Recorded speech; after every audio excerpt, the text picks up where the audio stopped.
25 films sur la Corse globalement cette année.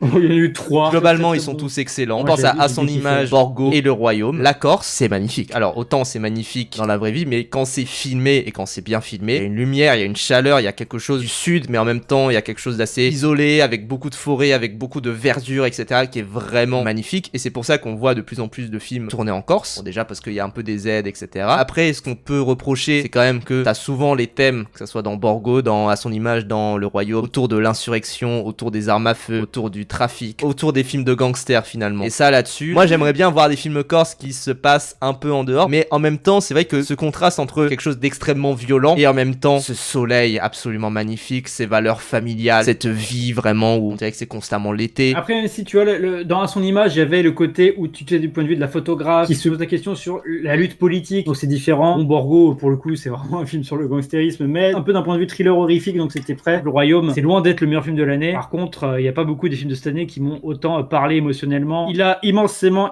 résonné en moi.